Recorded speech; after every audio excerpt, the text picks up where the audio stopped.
لوگ آتے ہیں کہ ساتھ میں کھانا کھائیں گے، ساتھ میں افطار کریں گے، وہ بھی بیوقوف لوگ ہیں جو آ کر معتکفین کو پریشان کرتے ہیں۔ ارے بھائی 20 دن کر لیا ہے آپ نے کھانا اور پینا ان کے ساتھ میں، اور 20 دن کر لیا افطار ان کے ساتھ میں، اکیلے کرنے دو ان کو، تنہائی کا احساس ہو جائے یہاں پر، اور اس بات کا احساس ہو جائے کہ ایک وقت آنے والا ہے جب ہم قبر کے اندر تنہا ہوں۔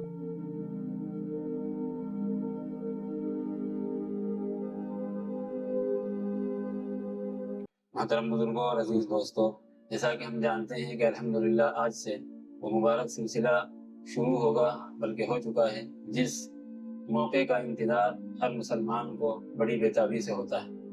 حضور اکرم صلی اللہ علیہ وآلہ وسلم کا معمول مبارک پورے رمضان ہی میں اللہ رب العزت کی عبادت اور اللہ رب العزت کے ذکر، اللہ کو راضی کرنے میں گزرتا تھا، لیکن اخیر عشرے کا اہتمام آپ بہت زیادہ فرمایا کرتے تھے۔ حدیث شریف میں یہ آتا ہے کہ آپ صلی اللہ علیہ وسلم اخیر عشرے کے اندر پوری رات خود بھی جاگتے تھے اور اپنے گھر والوں کو بھی جگانے کا اہتمام فرمایا کرتے تھے۔ آپ صلی اللہ علیہ وآلہ وسلم نے حدیث پاک کے اندر یہ بات ارشاد فرمائی کہ اگر کسی خوش نصیب انسان کو وہ رات مل جائے جس کو ہم شب قدر کہتے ہیں یا لیلۃ القدر کہتے ہیں، تو وہ اس کے لیے 1000 مہینوں سے بھی زیادہ بہتر ہے۔ یعنی 1000 مہینے عبادت کرنے پر انسان کو جتنا ثواب ملتا ہے اس سے زیادہ ثواب ایسے انسان کو اس ایک رات کی عبادت کا ملے گا۔ اور آپ نے یہ بھی بات ارشاد فرمائی کہ اس رات سے محرومی واقعتاً محرومی ہے، اور اس رات سے محروم وہی رہتا ہے جو واقعتاً محروم ہوا کرتا ہے۔ ورنہ اگر کوئی عشاء کی نماز جماعت کے ساتھ اہتمام کے ساتھ میں ادا کر لے اور فجر کی نماز بھی جماعت کے ساتھ اہتمام کے ساتھ میں ادا کر لے تو وہ رات کے ثواب کو حاصل کرنے والا ہوگا۔ لیکن اس کا مطلب یہ نہیں کہ ان راتوں کے اندر بھی ہم اپنا وہی معمول رکھیں جو معمول پورے رمضان رہتا ہے یا پورے رمضان نہ رہ کر پورے سال رہتا ہے، بلکہ اخیر عشرے کی طاق راتوں کا تو اہتمام ہم کریں ہی کریں۔ 21ویں الحمدللہ آج ہے، 23ویں، 25ویں، 27ویں اور 29ویں۔ عام طور پر شب قدر انہی 5 راتوں کے اندر ہوا کرتی ہے، یعنی یا تو 21ویں شب میں شب قدر ہوگی، یا 23ویں میں ہوگی، یا 25ویں میں ہوگی، یا 27ویں میں، یا 29ویں۔ آپ صلی اللہ علیہ وسلم نے جو اعتکاف کا سلسلہ شروع فرمایا وہ سلسلہ بھی شب قدر کی تلاشی کے لیے تھا۔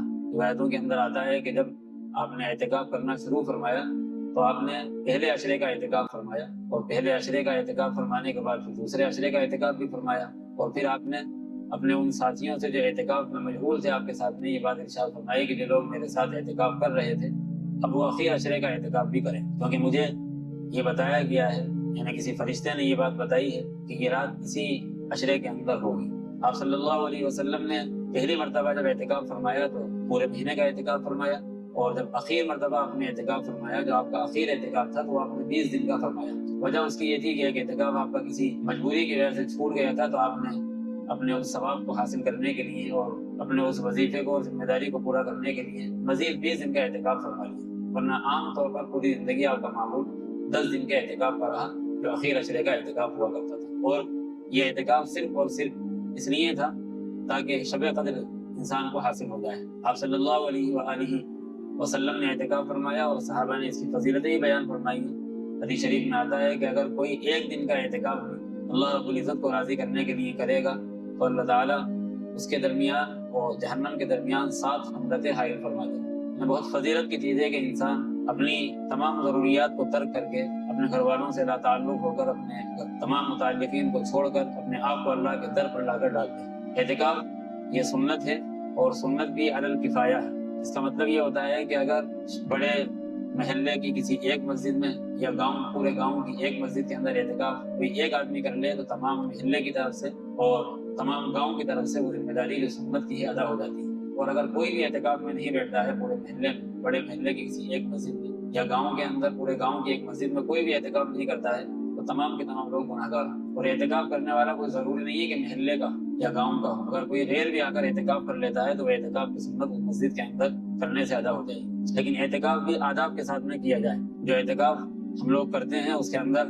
اگر تھوڑی سی توجہ دے لیں تو ہمارا جو یہ 10 دن کا یہاں رہنا ہے یہ انشاءاللہ سود مند ہوگا اور فائدہ مند ہوگا اور برکتوں سے خالی نہ جائے گا۔ اعتکاف کا مطلب یہ ہوتا ہے کہ انسان گویا کہ اپنے آپ کو اللہ کے در پر لا کر اس لیے ڈال دیتا ہے کہ اب وہ اپنی منہ مانگی مراد لے کر ہی جائے گا، اور وہ اپنی تمام حاجات کو پورا کروا کر یہاں سے لوٹے گا انشاءاللہ۔ ظاہر ہے کہ جب یہاں پر رہے گا وہ تو گناہوں کی بخشش تو ہونی ہی ہونی ہے، اللہ تعالیٰ گناہ تو معاف فرمائے گا ہی فرمائے گا، کیونکہ یہاں کا اس کا ہر عمل عبادت شمار کیا جاتا ہے، اور اس کا سونا اور اس کا آرام کرنا بھی عبادت ہے، لیکن اس کا مطلب یہ نہیں کہ انسان بس یہ بہانہ بنا کر کے سونا بھی عبادت سے زیادہ سوئے، بلکہ وہ کم سے کم سوئے، کیونکہ آخری اشرا ہے یہ، اور اتنی دیر سوئے جتنی دیر کے اندر دوبارہ عبادت کے لیے وہ نشیط ہو جائے اور تیار ہو جائے، اور پھر اپنے کام کے اندر لگ جائے، زیادہ سے زیادہ اپنا جو طرز زندگی ہے اس طرز زندگی سے ذرا ہٹ جائے۔ وہ ضروری نہیں ہے کہ اسی طرح کا کھانا پینا ہو جس طرح کا گھر پہ ہوا کرتا تھا، معیار زندگی سے آدمی ہٹ کے یہاں پر رہا، اسی طرح کا اوڑھنا پہننا ہو جس طرح کے گھر پہ ہوا کرتا تھا، تمام چیزوں کو 10 دن کے لیے وہ ترک کر دے، بھول جائے کہ ہم کیسا کھاتے تھے اور کیسا پہنتے تھے اور کیسے سوتے تھے اور کیسے رہتے تھے۔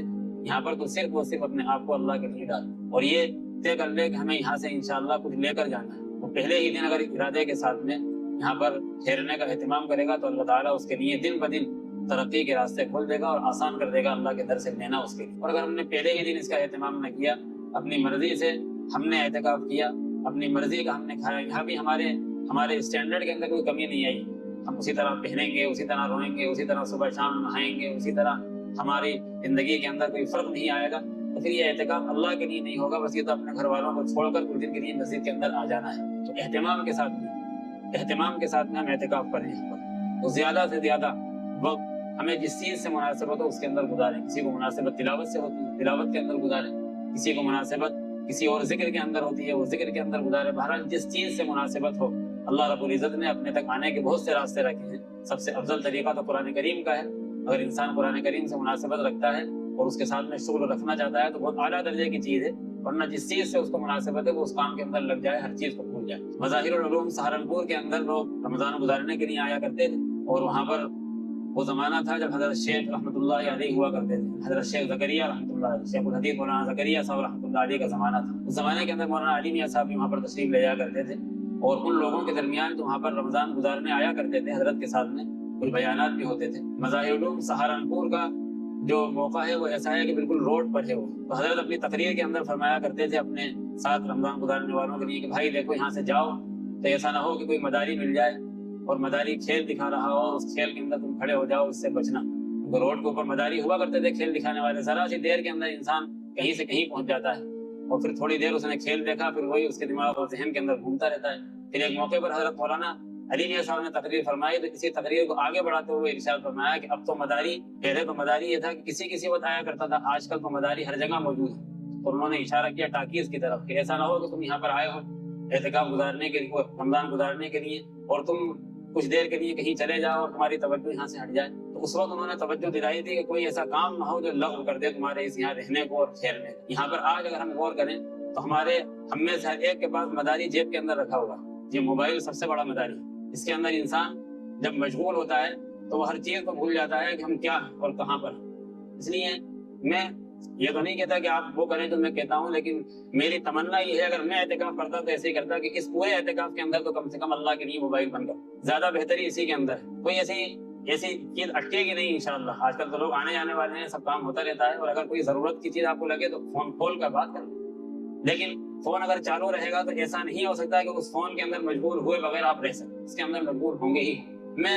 ہم ان تمام بھائیوں سے پوچھتا ہوں کہ جو لوگ موبائل دیکھتے ہیں، جو موبائل چلانے والے ہیں، موبائل دیکھنے والے ہیں، خوب جانتے ہیں کہ موبائل جب دیکھا جاتا ہے اور کسی بھی ڈرامے کو دیکھا جاتا ہے یا کسی بھی کارٹون کو دیکھا جاتا ہے، جب ممبر بڑھتے ہیں اس کے اندر تو یہ پیسہ کہاں جاتا ہے؟ کس کو فائدہ پہنچ رہا ہے اس کا؟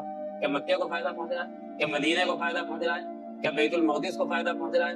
وہ لوگ جو آڑی ٹیڑھی چیزیں بنا کر ڈال دیتے ہیں اور ہم اس کے اندر بیٹھے ہوئے مشغول ہیں، جتنی مرتبہ ہم دیکھیں گے ان کی ممبر سازی کے اندر اضافہ ہوگا اور ان کے پیسے بڑھیں گے، اور یہ پیسہ ان کو فارغ کر رہا ہے اسلام دشمنی کے لیے۔ یہ پیسہ ان کو فارغ کر رہا ہے اسلام دشمنی کے لیے۔ ہم بیوقوف بنے ہیں، فیس بک کھول کے بیٹھے ہوئے ہیں، ہم یوٹیوب کھول کے بیٹھے ہوئے ہیں، طرح طرح کے ڈرامے دیکھ رہے ہیں، اپنا وقت تو خراب کر رہے ہیں، ہم دوسروں کے اکاؤنٹ کے اندر اضافہ کر رہے ہیں جس کے ذریعے وہ اسلام دشمنی کے اندر مزید ترقی کر رہے ہیں۔ تو ہم یہ بھی تعاون علی الاسم ہے، ایک تعاون علی الاسم کی قسم ہے یہ۔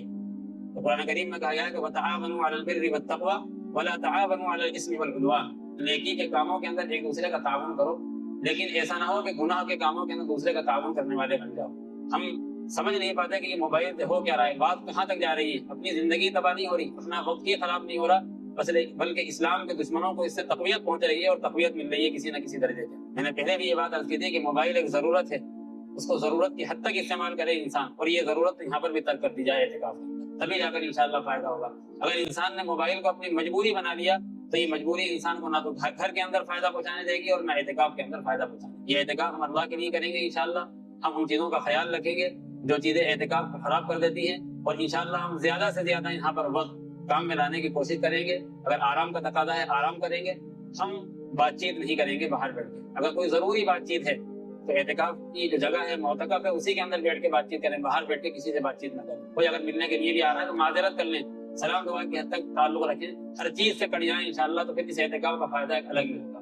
ایک دن ایسے کر کے دیکھیں انشاءاللہ, ایک دن کے اندر مزاج بن جائے گا کہ تمام ملنے جلنے والوں کو منع کر دیں کہ کسی سے ملنا جلنا نہیں. اگر ملنا جلنا ہی ہمیں ہوتا ہم اپنے گھر کے اوپر رہتے ہیں, یا اللہ کے در پر آتے کیوں؟ لوگ آتے ہیں کہ ساتھ میں کھانا کھائیں گے, ساتھ میں افطار کریں گے. وہ بھی بیوقوف لوگ ہیں جو آ کر معتکفین کو پریشان کرتے ہیں. ارے بھائی 20 دن کر لیا ہے آپ نے کھانا اور پینا ان کے ساتھ میں, اور 20 دن کر لیا افطار ان کے ساتھ میں, اکیلے کرنے دو ان کو. تنہائی کا احساس ہو جائے یہاں پر, اور اس بات کا احساس ہو جائے کہ ایک وقت آنے والا ہے جو ہم قبر کے اندر تنہا ہوں گے, اس وقت ہم ہوں گے اور ہمارا اللہ ہوگا. اگر ہم نے یہاں پر انشاءاللہ مزاج بنایا تو ان لوگوں کے اعتکاف میں بیٹھنے سے یہ تو بنے گی ہی بنے گی انشاءاللہ. اللہ تعالیٰ ان کے ذریعے سے محلے کے لوگوں کے اندر تبدیلی پیدا فرمائے گا. محلے کے لوگوں کا مزاج بنے گا اللہ کو راضی کرنے کا, اللہ کو یاد کرنے کا, اور اللہ رب العزت کے سامنے جھکنے کا. ان کا بیٹھنا یہاں پر انشاءاللہ فائدہ مند ہوگا. اللہ رب العزت ان کے بیٹھنے کو قبول فرمائے, اور ہم ان سے درخواست کریں گے کہ ہمیں بھی اپنی دعاؤں کے اندر یاد رکھے, اور اللہ تعالیٰ ہم تمام کو شب قدر کی تلاش کی توفیق عطا فرمائے. آج 21ویں شب ہے, زیادہ سے زیادہ ہم جاگنے کا اہتمام کریں, اور اللہ رب العزت کو راضی کرنے والے بنیں. دعاؤں کا بھی اہتمام کریں, تلاوت کر سکتے ہو تلاوت کریں. ورنہ دو چیزیں جو ہمیں کرنے کی ہیں اور جو شروع رمضان کے اندر بتائی گئی تھی وہ تو بہت ہی آسان ہے کہ ہم لا الہ الا اللہ کی کثرت اور اسی کے ساتھ ساتھ استغفار کی کثرت کریں. جتنا ہو سکے آج کی رات کے اندر لا الہ الا اللہ پڑھیں, استغفار کی کثرت کریں. اور وہ دعا اگر ہمیں یاد ہو جس دعا کی طرف نبی اکرم صلی اللہ علیہ وسلم نے حضرت عائشہ کی رہنمائی فرمائی تھی, وہ اگر ہمیں یاد ہو تو اس کو بھی پڑھنے کا اہتمام کریں.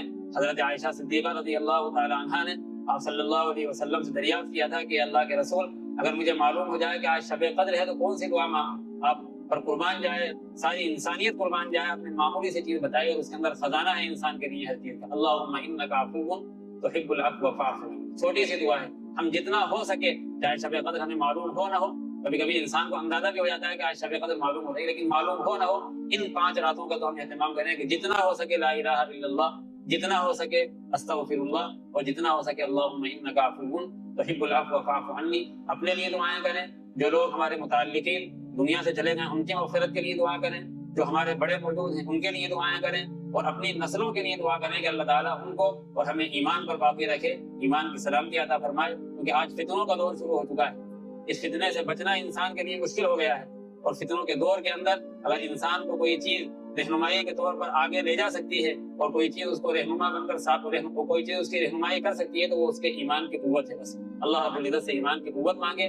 جتنا ایمان قوی ہوگا انشاءاللہ فتنوں سے ہم بچیں گے. ورنہ فتنے اتنے خطرناک ہیں, اور وہ دور شروع ہو چکا ہے جس دور کی طرف آپ صلی اللہ علیہ وسلم نے ارشاد فرمایا تھا کہ فتنے اس طرح آئیں گے جس طرح تسبیح کا دانہ ٹوٹ جائے اور تسبیح کے دانے پکڑتے پکڑتے ہاتھ سے نکل جائیں.